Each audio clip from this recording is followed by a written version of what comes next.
ദൈവമനുഷ്യന്റെ സ്നേഹഗീത അധ്യായം 236 വാല്യം 6 വിളവധികം വേലക്കാർ ചുരുക്കം. ഭൂമിയിൽ മറഞ്ഞിരിക്കുന്ന നിധിയുടെ ഉപമ.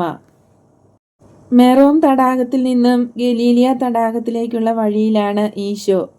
ഒരരുവിക്കരയിൽ തീഷ്ണനും ബർത്തലോമ്യോയും കൂടെയുണ്ട്.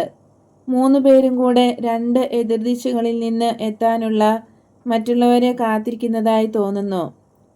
വളരെ ശക്തിയായ ചൂടുള്ള ദിവസം. അപ്പസ്തോലന്മാർ 3 സംഘങ്ങളായി നാട്ടിൻപുറങ്ങളിൽ സുവിശേഷം പ്രസംഗിക്കുകയും രോഗികളെ ഗുരുവിൻ്റെ പക്കലേക്ക് കൊണ്ടുവരികയും ചെയ്യുന്നു. ധാരാളം ആളുകൾ അവരെ അനുഗമിച്ച് ഈശോയുടെ പക്കൽ എത്തുന്നുണ്ട്. അത്ഭുതകരമായി സുഖപ്രാപ്തി ലഭിച്ചവർ സന്തോഷഭരിതരായി ഒരു സംഘമായി ചേർന്ന് വൃക്ഷത്തണലിൽ ഇരിക്കുന്നു. സന്തോഷത്തിൻ്റെ ആധിക്യം നിമിത്തം ചൂടും പൊടിയും കണ്ണഞ്ചിക്കുന്ന പ്രകാശവും ഒന്നും അവർ അറിയുന്നതേയില്ല. മറ്റുള്ളവരെയെല്ലാം തളർത്തുന്ന ചൂടും പൊടിയും.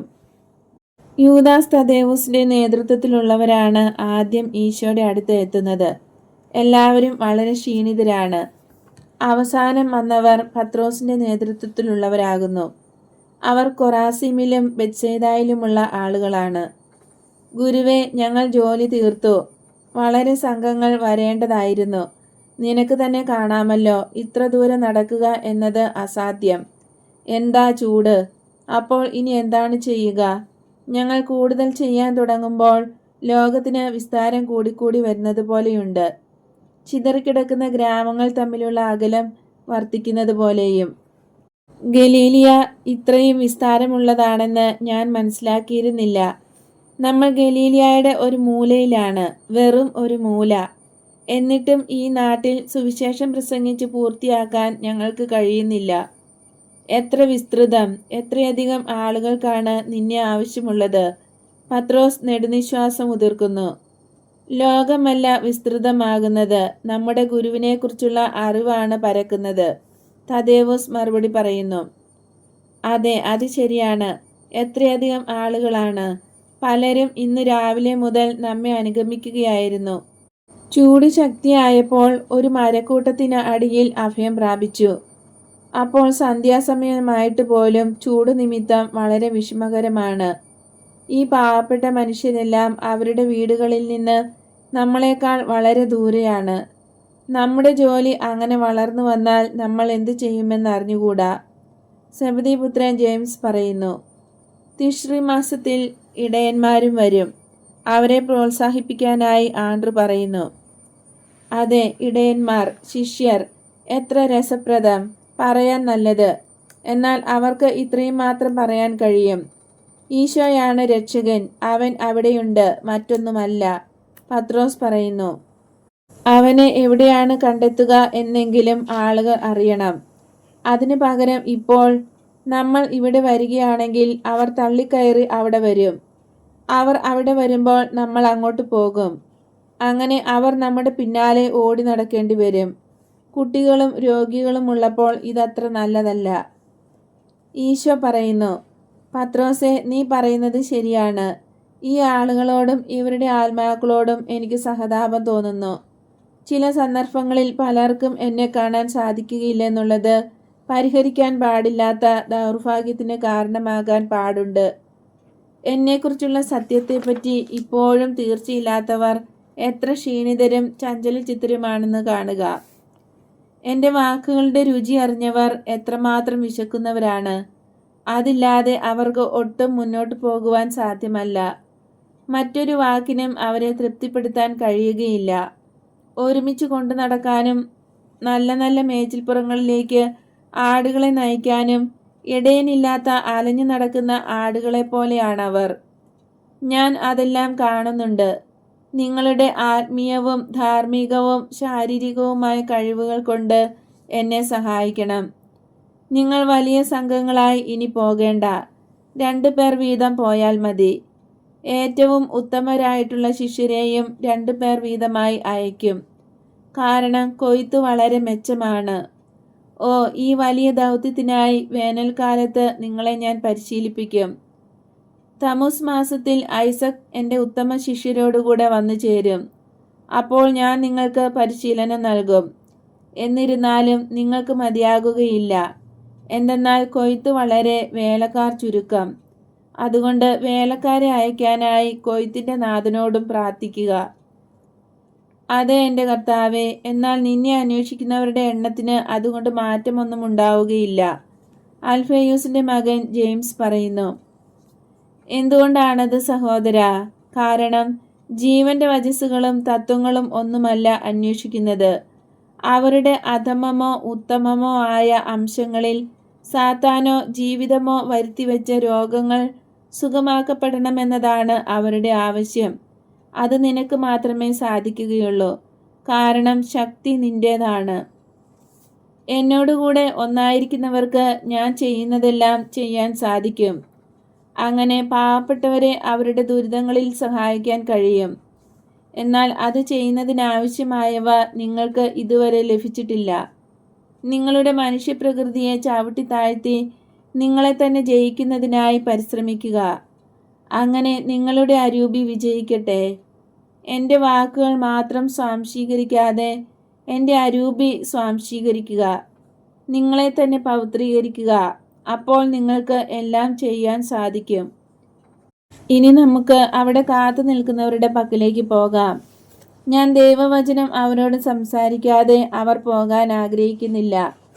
അവരോട് സംസാരിച്ച ശേഷം നമുക്ക് കഫർനാമിലേക്ക് തിരിച്ചു പോകണം.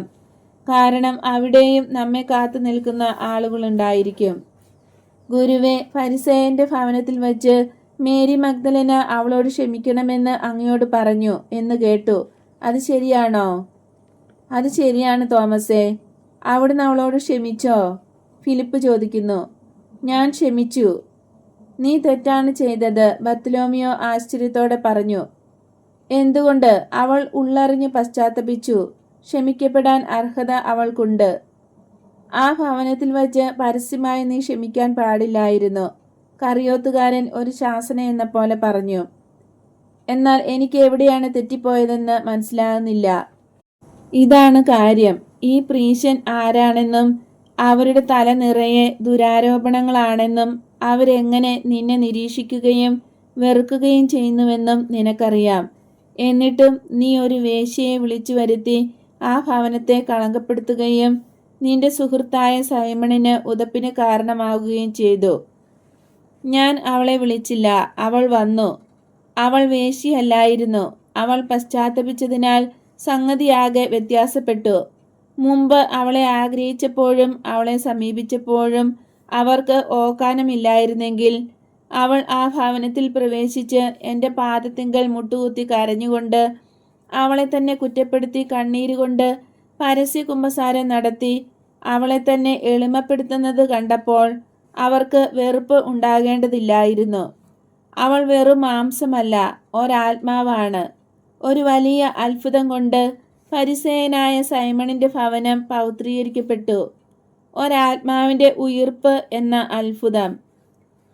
5 ദിവസം മുമ്പ് കഫർനാമിലെ മൈതാനത്ത് വെച്ച് സൈമൺ എന്നോട് ചോദിച്ചു, അതുമാത്രമാണോ നീ ചെയ്ത അത്ഭുതം എന്ന്.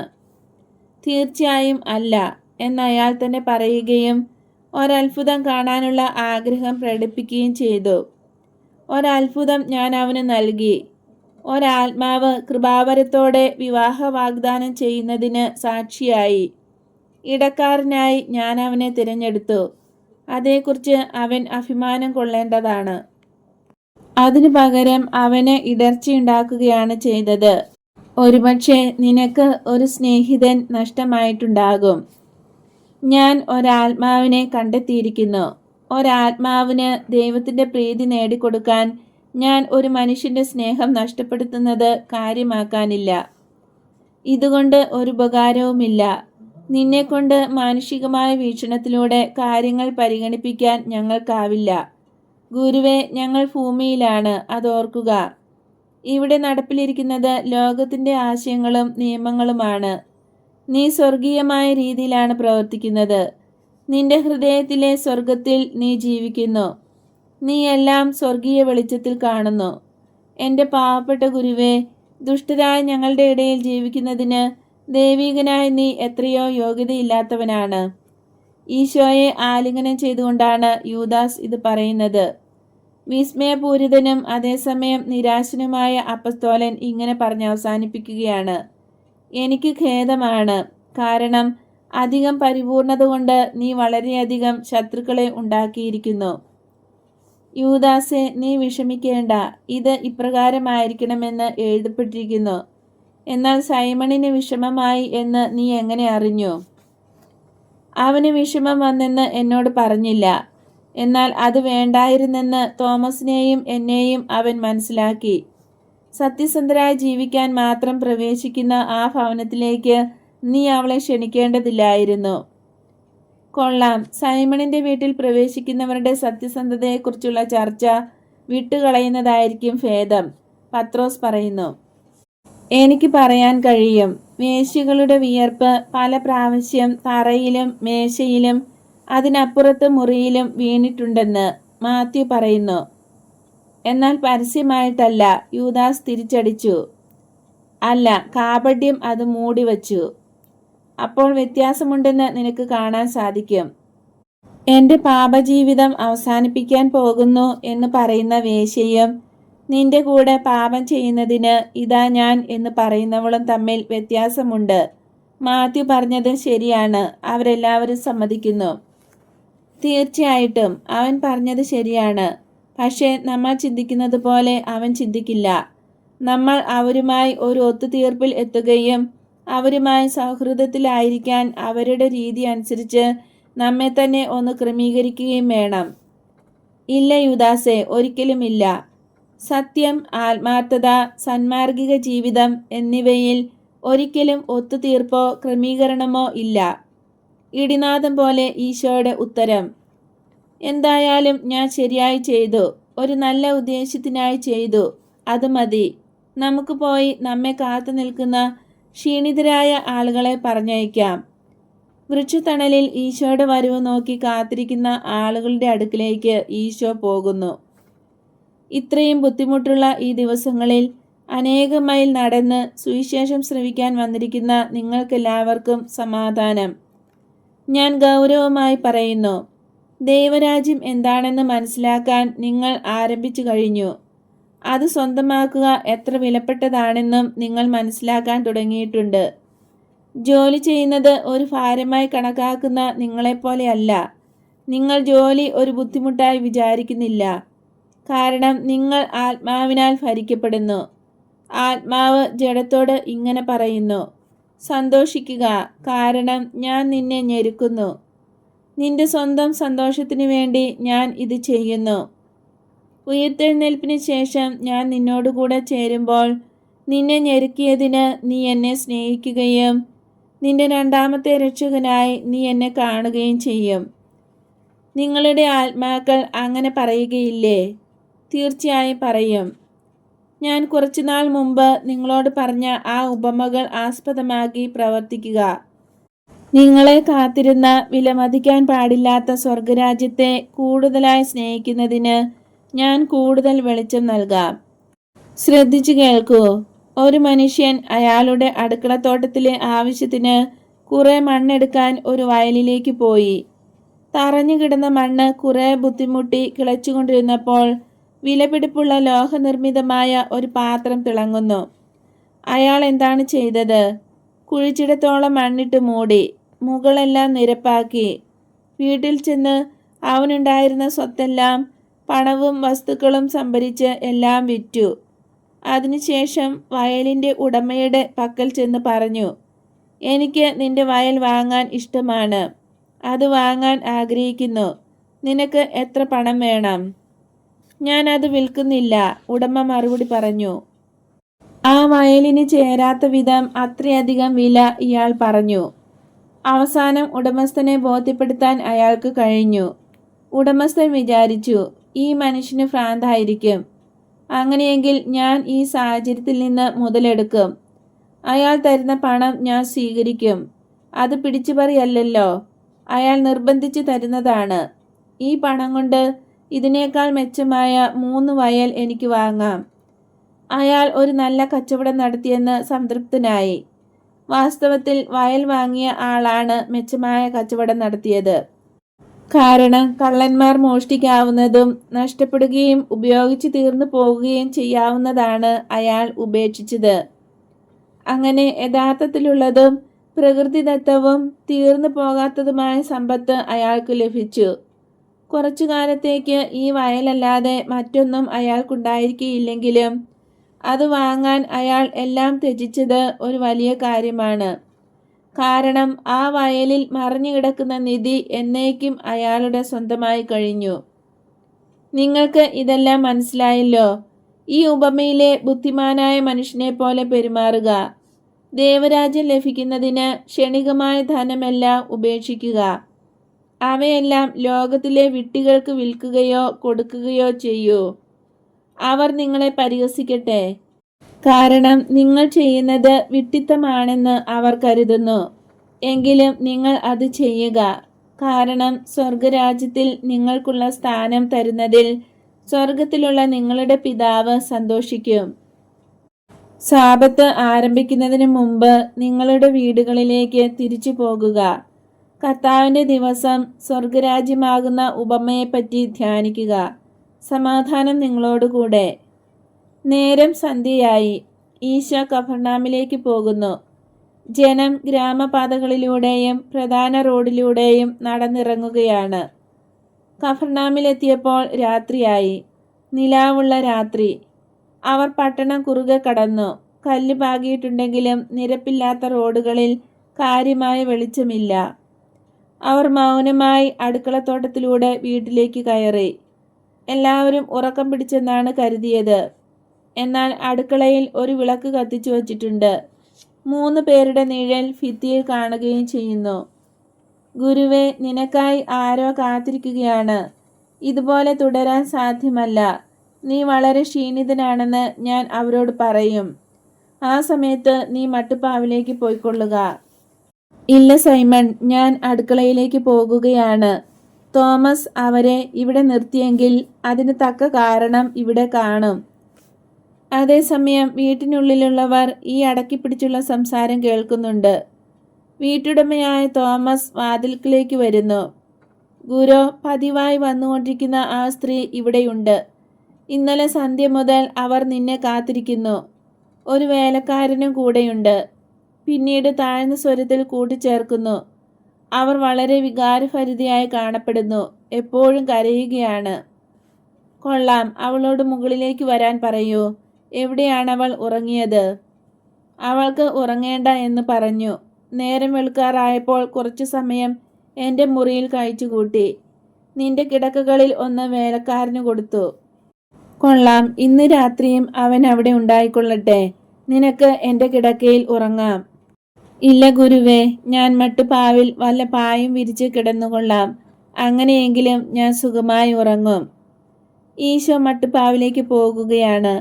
മർത്ത ഈശോയെ അനുഗമിക്കുന്നു. മർത്ത, നിനക്ക് സമാധാനം.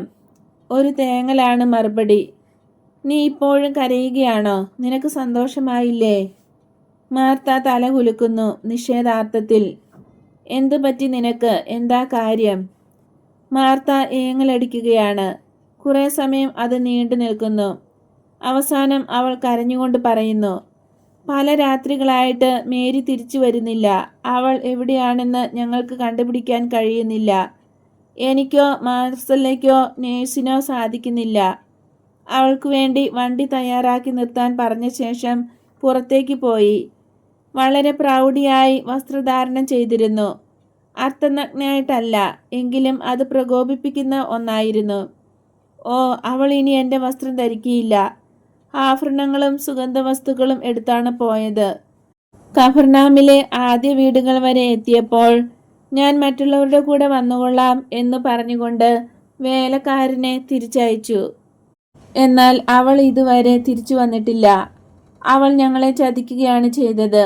അല്ലെങ്കിൽ ഏകാന്തതയിൽ വീണ്ടും പ്രലോഭിപ്പിക്കപ്പെട്ടിരിക്കാം. ഒരുപക്ഷെ അവൾക്ക് എന്തെങ്കിലും ആപത്ത് സംഭവിച്ചിരിക്കാം. അവൾ തിരിച്ചു വന്നിട്ടില്ല. അടുക്കി വെച്ചിരുന്ന ഒരു ചാക്കുകെട്ടിന്മേൽ അവൾ കൈകൾ വച്ച് മുട്ടുകുത്തി കരയുകയാണ്.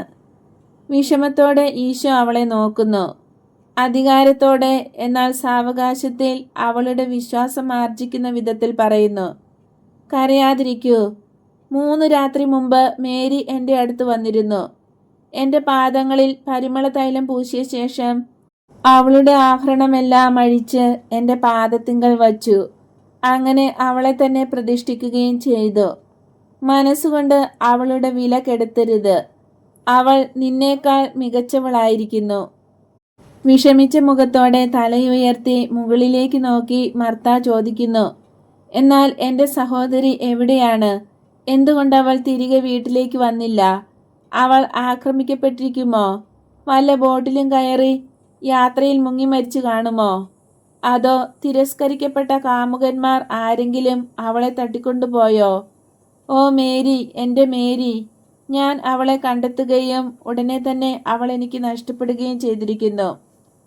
വികാരാവേശത്താൽ മർത്തായ്ക്ക് സമനില തെറ്റിയതുപോലെയുണ്ട്. താഴത്തെ മുറികളിലുള്ളവർ അവൾ പറയുന്നത് കേൾക്കുമെന്നുള്ള വിചാരം പോലും അവൾക്കുണ്ടാകുന്നില്ല. അവളുടെ സഹോദരി എവിടെയാണെന്ന് പറയാൻ ഈശോയ്ക്ക് കഴിയുമെന്ന് ചിന്തിക്കാനും അവൾക്ക് പറ്റുന്നില്ല. നിരാശ പൂണ്ട അവൾ മറ്റൊന്നിനെക്കുറിച്ചും ചിന്തിക്കാൻ കഴിവില്ലാത്തവളാണ്. ഈശോ മർത്തായുടെ കൈത്തണ്ടയിൽ പിടിച്ച് സമാധാനപ്പെടാനും ഈശോയുടെ വാക്കുകൾ ശ്രദ്ധിച്ചു കേൾക്കുവാനും നിർബന്ധിക്കുന്നു.